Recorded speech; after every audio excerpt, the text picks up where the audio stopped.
wedhus sing urip ing pojokan alas karo nggawa wedhus itu.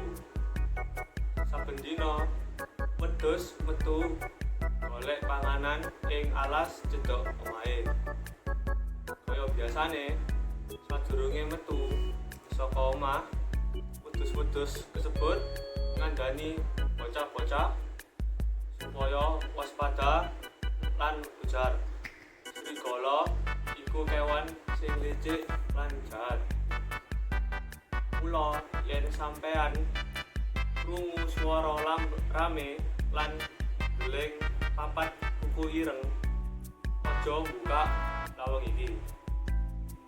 Lan ing sawijining dina ana serigala mlaku-mlaku ngedeki kandhang wedhus kasebut. Serigala kasebut rumangsa seneng banget merga wedhus-wedhus kasebut tinggal karo ibune.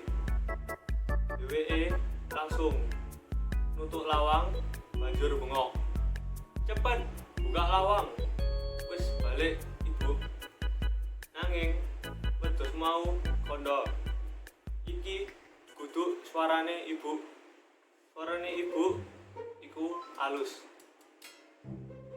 Serigala uga nggunakake cara liya kanthi njupuk kapur lan dipangan. Jarene iki ditindakake kanggo alus gawe ngalusno suarae serigala.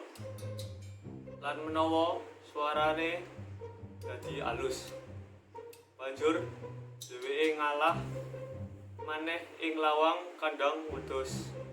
"Cepet buka lawang ibu, gawa akeh panganan sing enak kanggo sampean."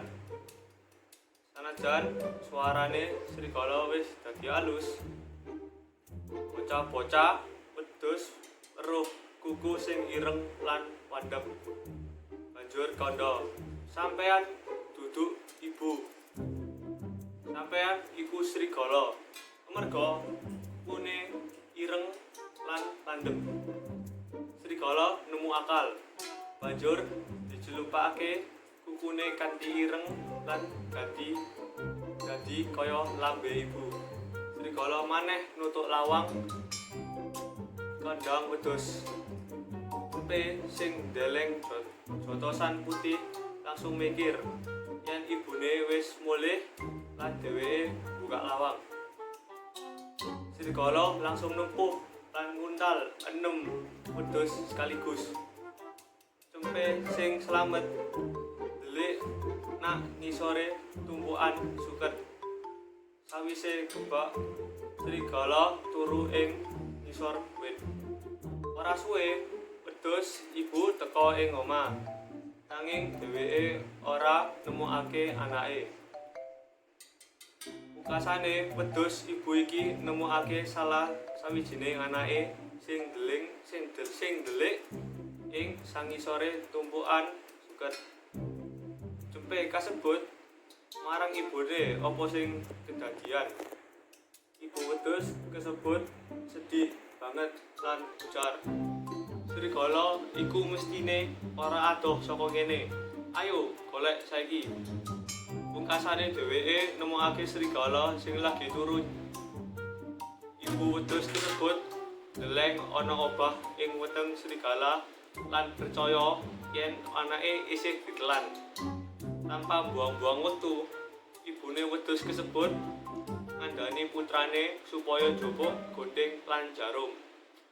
Kanthi ngati-ati banget, wedhus ibu ngetok weteng serigala ajak kanthi nggunakake godheng lan njupuk 6 bocah. Tempe ora cilaka amarga serigala mung ngulu lan ora ngunyah.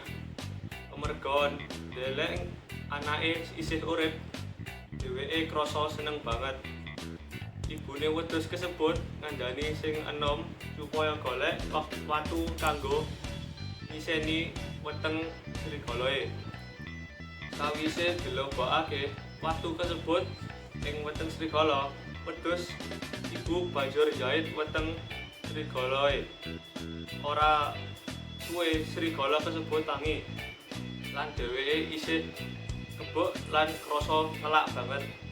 Serigala nyoba mlaku ing pinggir sendang nanging dheweke ora bisa mlaku kanthi cepet amarga wetenge abot banget. Amarga wetenge abot banget, nalika serigala bungkuk kanggo ngombe banyu, dheweke tiba ing kali lan pungkasane kelem. Ibune wedhus lan anak-anake seneng banget ndeleng serigala sing tiba ing sendang. Lan wiwit dina kasebut dheweke ora diganggu maneh dening serigala lan dheweke urip aman lan tentrem.